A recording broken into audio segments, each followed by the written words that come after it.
Socias, regas, judices y omnitorni. Sedete.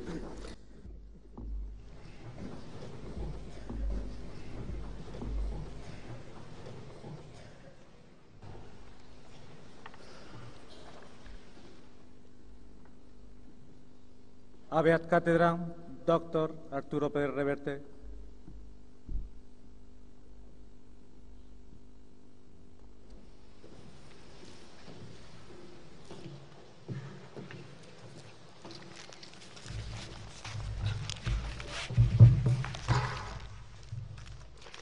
Etovenian.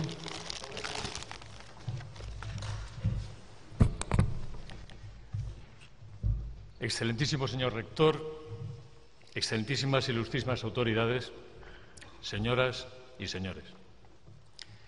Estar hoy aquí es para mí un honor especial, por muchos motivos. Por la distinción con la que se me honra, por la ciudad en la que estoy, por el lugar venerable donde nos encontramos, esta Universidad Politécnica, antiguo Hospital de Marina, nobilísimo edificio que tantas cosas representa y que me sirve como eje central, como símbolo para las palabras de agradecimiento que me propongo dirigirles hoy. Símbolo de una ciudad que, una vez más, como ha ocurrido otras veces en sus 3000 años de historia, renace lenta y dolorosamente de sus ruinas y mira de nuevo hacia el futuro con esperanza. Y es para mí muy importante que este acto se celebre exactamente aquí, en el corazón, por así decirlo, de la Cartagena que, a mi juicio, contiene lo más brillante de nuestra historia moderna. Hospital de Marina, muralla, arsenal, cuarteles. La Cartagena del siglo XVIII, verdadera cuna del actual y que se mantiene pese a todo en estas viejas piedras, en esta hermosa arquitectura que ni siquiera años de especulación, de estupidez y de ignorancia han logrado echar por tierra.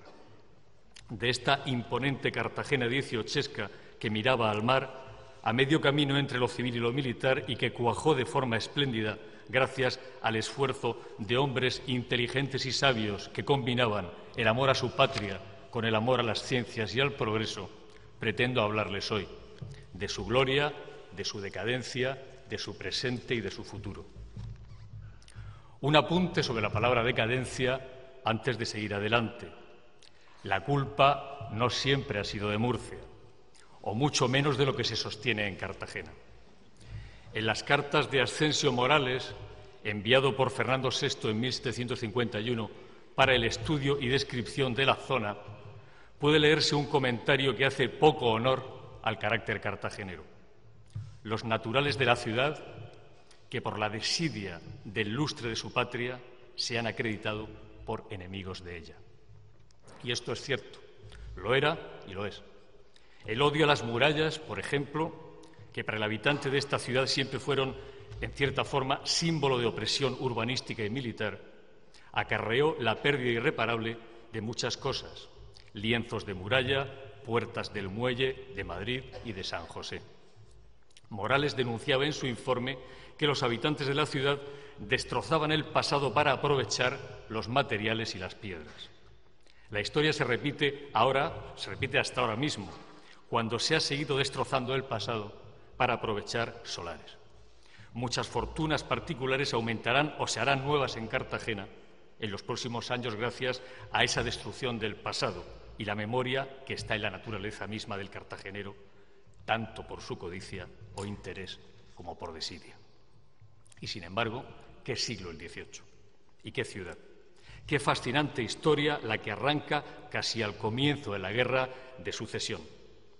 En 1706, la ciudad, pronunciada por la Casa de Borbón en detrimento de la de Austria, cae en poder de los ingleses por traición del cuatralbo conde de la Cruz de los Manueles, y estos se quedan, los ingleses, durante 2 meses.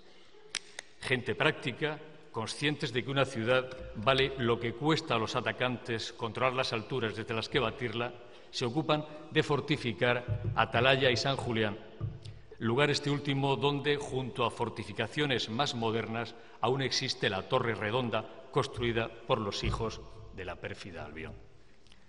Recuperada la ciudad, por el duque de Berwick,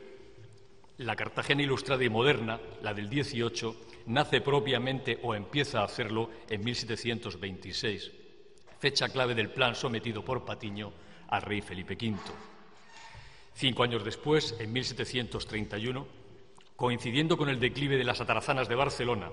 y otras causas políticas y económicas, como la mayor proximidad a África y al Estrecho, empieza la construcción del arsenal que se prolongará hasta 1782, constituyendo ese periodo el acontecimiento más importante en la historia de Cartagena desde su toma por Escipión, o posiblemente más importante todavía. Un acontecimiento que marcará la ciudad dándole impulso para 2 siglos y medio, pese a sus altibajos y llevándolo hasta lo que, para bien o para mal, Cartagena es hoy. Ya en la primera mitad del siglo XVIII, con la expedición a Orán de 1732 y una larga historia a las espaldas relacionada con la actividad naval española, Cartagena juega, como ha jugado, un papel clave. Pero es cierto que a partir de ese momento el papel es imprescindible. En los 51 años en que tarda en construirse el arsenal, la ciudad crece y se consolida, y los 10.000 habitantes censados en la ciudad y su campo a principios del 18, 2.830 en la ciudad en 1713, pasa a los 28.467 del catastro de Ensenada en 1755, eso sin contar la guarnición, los esclavos ni los presidiarios, y a los 50.000 pasa a los 50.000 del catastro de Florida Blanca en 1786, con una altísima tasa de matrimonios debida a la mano de obra joven, a los soldados y a los marinos. En esa época, la mujer que en Cartagena no se casa es porque no quiere. De Cartagena, además de salir expulsados a lo largo del siglo, es interesante las muchas veces que hemos hecho de puerta histórica para gente expulsada de España. El ministro Esquilache y los jesuitas, salen también 2 de las grandes expediciones militares mediterráneas del siglo XVIII. La expedición de Orán, plaza que fue sangría para Cartagena en esa época, causando en esta ciudad no pocas viudas y huérfanos, y la desastrosa de Argel de 1775, entre cuyos 4.000 muertos se contaron también no pocos cartageneros. Ambas expediciones marcan hitos de una larga campaña, la de la corona española contra los piratas marroquíes y argelinos, en la que Cartagena constituyó pieza básica con sus barcos y sus hombres. Y de hecho esa proximidad norteafricana, la amenaza pirata, fue una de las 4 razones generales que hicieron a Cartagena como fue y como es plaza fuerte amurallada y base naval extraordinaria. La necesidad de la defensa de las costas y el socorro a las plazas norteafricanas, el tráfico naval militar, el comercial estaba restringido a Cádiz y luego a otros puertos españoles con América y el Pacífico, la amenaza naval británica que se prolongó durante todo el siglo XVIII y la necesidad de un moderno arsenal de marina que iba a convertirse en el ojo derecho de la política de los Borbones. Para su proyecto de un gran arsenal en la ciudad de Cartagena, el marqués de la Ensenada supo conciliar los talentos de extraordinarios ingenieros, arquitectos y marinos. La eficacia de Sebastián Feringham, el talento de Antonio de Ulloa, la extraordinaria inteligencia de Jorge Juan, que hizo de espía en Inglaterra en una misión secreta que haría las delicias de un lector de novelas de aventuras, convierten ese mes de agosto de 1749 en fecha fundamental para la historia de Cartagena. El espalmador grande y el espalmador chico, donde hasta entonces se reparaban las naves a la manera antigua, tumbándolas sobre un costado, fueron desplazados por los modernísimos diques ideados por Jorge Juan, accionados por máquina de vapor, primeros de su clase en todo el Mediterráneo. Diques, por cierto, cuyos restos han sido destrozados y saqueados en fecha reciente con motivo de obras en el arsenal, sin que nadie moviera un dedo, o casi nadie, excepto algún amigo que está sentado aquí, para rescatarlos. Pero, en fin, aquel arsenal, que fue prodigio de admiración de todos, trascendía el marco local, pues era un proyecto nacional. El afán de una España que pretendía, tras la decadencia de los últimos Austrias, recobrar un lugar en el concierto de las naciones. Por eso la monarquía borbónica no escatimó esfuerzos y, así como consecuencia de la magna obra, todo ello se convirtió en núcleo industrial y motor de la vida económica de la ciudad, a la que hizo viva, pujante y trabajadora, influyendo además en el entorno, desde el esparto y cáñamo para la jarcia recogido en los pueblos cercanos, hasta los gancheros que por el Ebro hacían bajar al Mediterráneo maderas del norte destinadas al arsenal de Cartagena. Todo ello, por supuesto, tuvo su contrapartida negativa a largo plazo, cuando llegó la crisis de final del siglo. Aquella magna industria creó una clase trabajadora de nómina, dependiente de un jornal por su trabajo en el arsenal y las industrias complementarias de la ciudad, que cuando décadas más tarde sobrevino el desastre, se vio desprovista y en la calle. Exactamente igual que tras la reciente reconversión industrial que hemos vivido en Cartagena hace muy pocos años. Cuando la crisis económica hizo estragos y Cartagena, acostumbrada a vivir de una nómina e ignorante hasta el suicidio de las duras lecciones del pasado, vio repetirse, como digo, hace pocos años, por segunda vez exactamente la misma historia, convirtiéndose en desolador panorama de solares, escombros y suciedad que todos recordamos de finales de los 80 y comienzos de los 90. Pero volvamos al siglo XVIII, en el que Cartagena fue lo que fue durante mucho tiempo, hasta que llegó la crisis con la decadencia de Carlos IV y su nefasto ministro Godoy, la ruina acarreada por Francia y el siglo XIX, que empezó bajo tan malos augurios para España. Aún así, incluso durante el ocaso de la Ilustración y de aquel dieciochesco siglo de esperanzas, Cartagena siguió estando en primera línea de todos los grandes acontecimientos navales. No podía ser de otro modo porque en las relaciones de todas las guerras y combates aparecen navíos de Cartagena construidos o basados aquí. Y entre sus dotaciones figuran nombres y apellidos cartageneros, algunos de los cuales todavía están en el listín telefónico de la ciudad y que hace 2 siglos o 2 siglos y medio estuvieron vinculados a combates y batallas navales como Tolón, San Vicente, Finisterre, entre otros, y Trafalgar, que es donde, en mi opinión, muere de verdad ese siglo XVIII moderno, ilustrado, que en Cartagena tuvo su mejor y más lucido florón, y cuya agonía se prolongará aún 3 años más hasta la Guerra de la Independencia, que marca, con el retorno del más nefasto rey de la historia de España, el infame Fernando VII, el retorno de la oscuridad y las cadenas y el fin del sueño de progreso y libertad que algunos hombres cultos, inteligentes y honrados acariciaron durante el que se llamó, y aquí lo fue especialmente en Cartagena, siglo de las luces.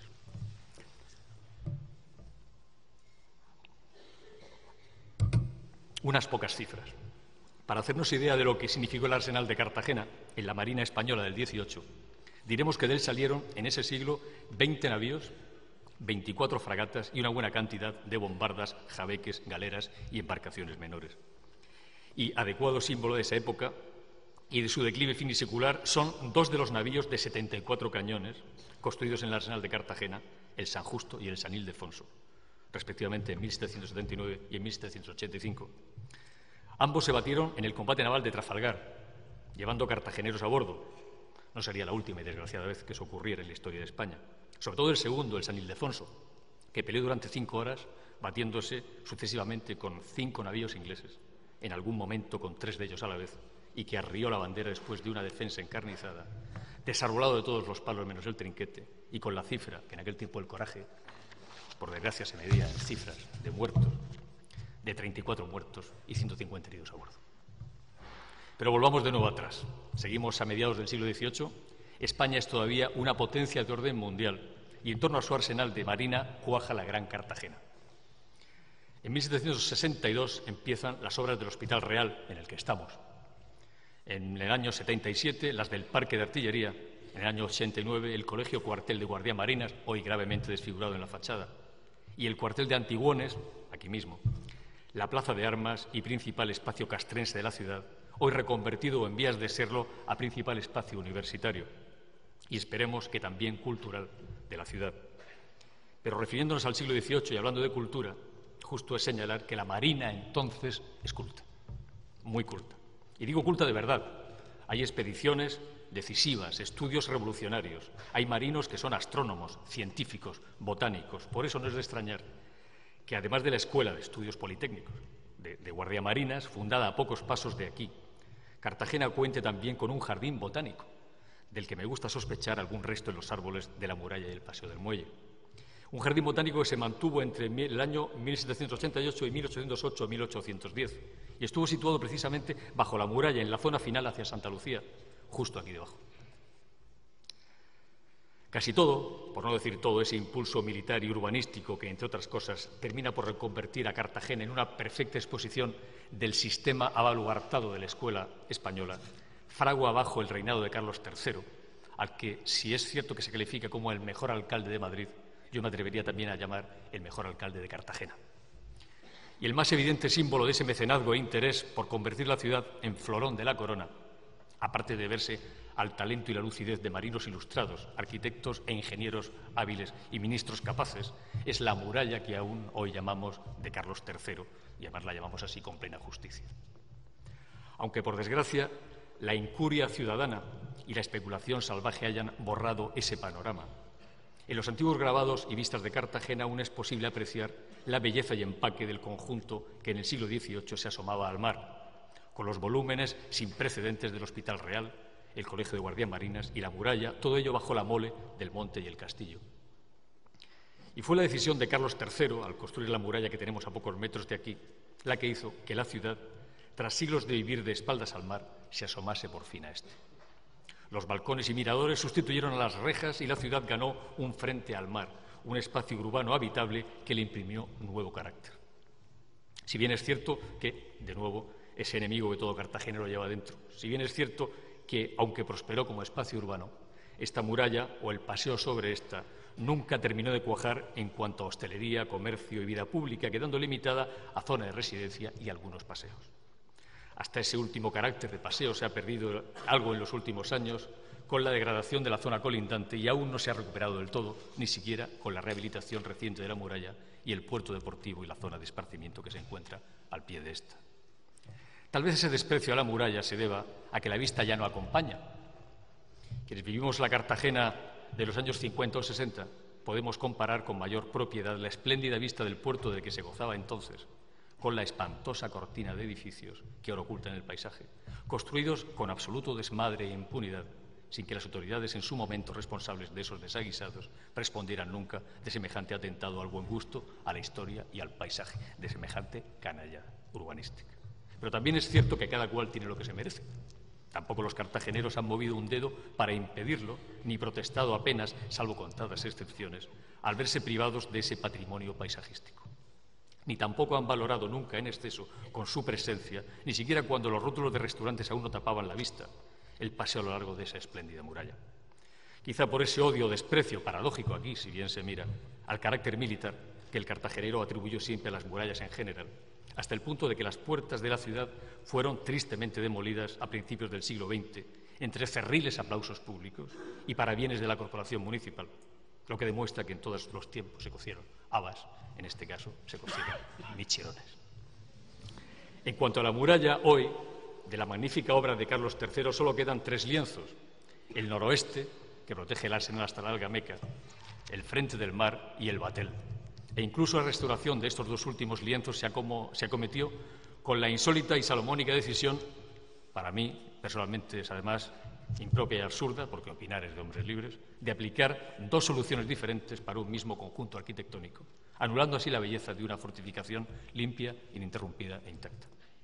Pero no es solo la muralla de Carlos III lo que, con visitantes o sin ellos, con soluciones más o menos adecuadas, siempre con buena voluntad, más o menos adecuadas, errores o aciertos, da a esta zona de la ciudad su carácter imponente y su valor arquitectónico e histórico. Porque sobre ella se encuentra también el hoy llamado por muchos edificio de intendencia o servicios generales, originalmente Colegio o Cuartel de Guardia Marinas, obra realizada a partir de 1789, según proyecto de Juan de Villanueva.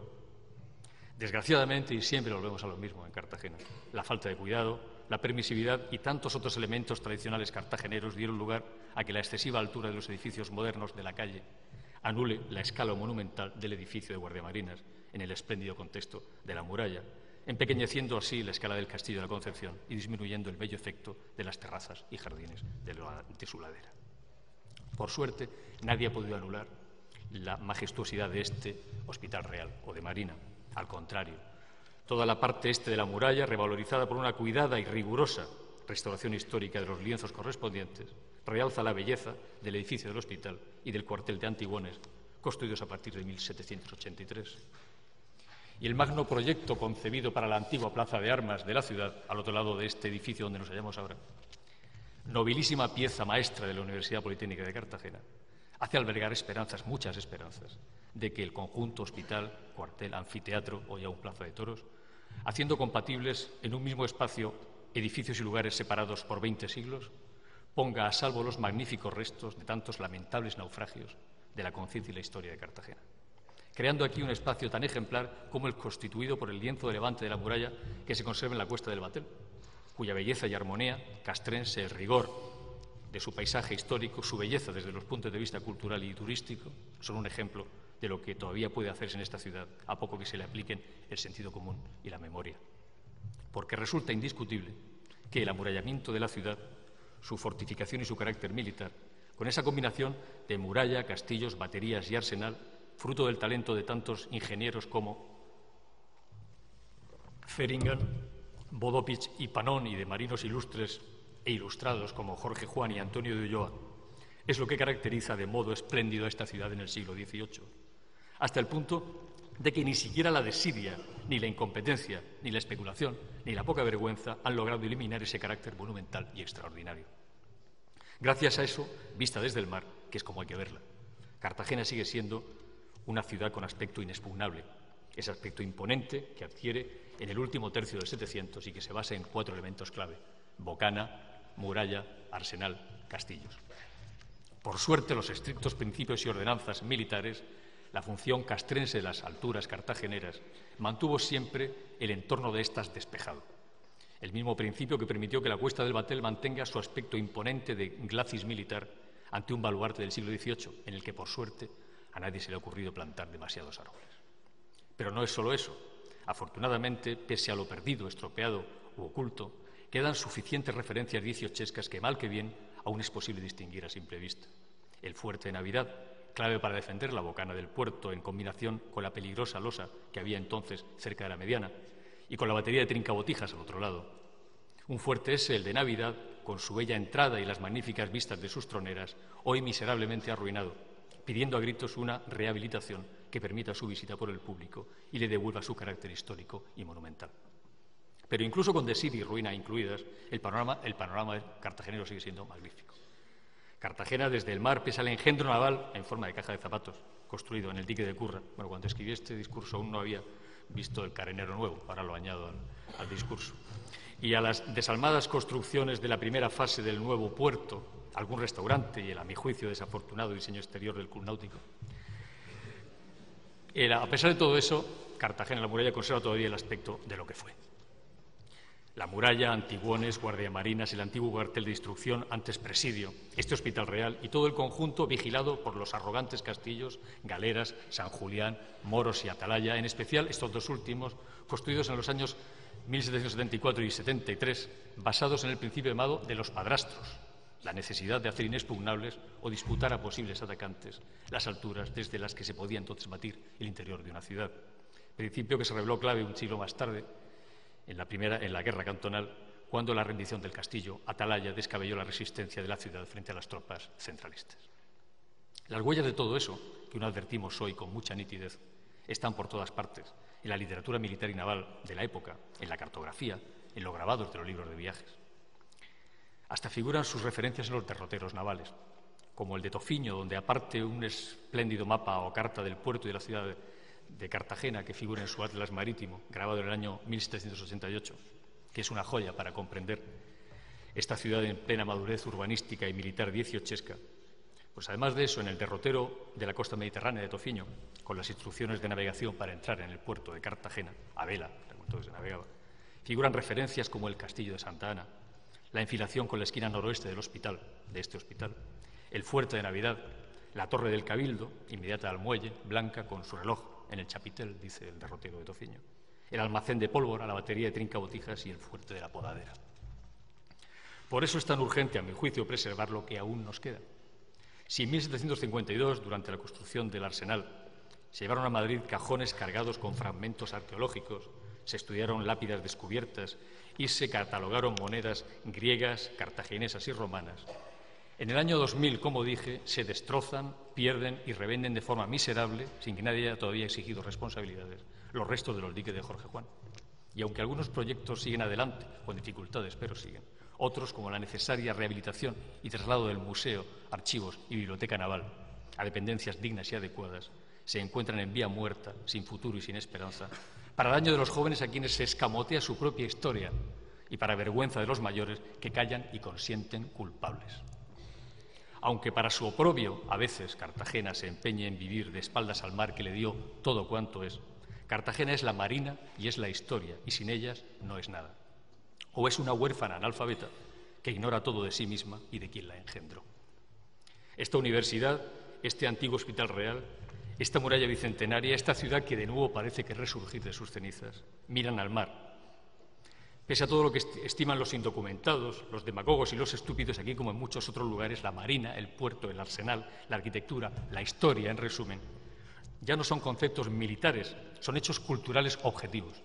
cuya conservación, estudio y conocimiento son imprescindibles. A la Cartagena del siglo XXI, corresponde salvar los restos de toda esa larga y venerable memoria del XVIII, restos que este lugar, el Hospital Real, hoy Universidad Politécnica de Cartagena, prueba que son muchos, nobles y con un gran potencial de futuro. Y a Cartagena le corresponde hacerlo con buen gusto, con dignidad y con decencia. Muchas gracias.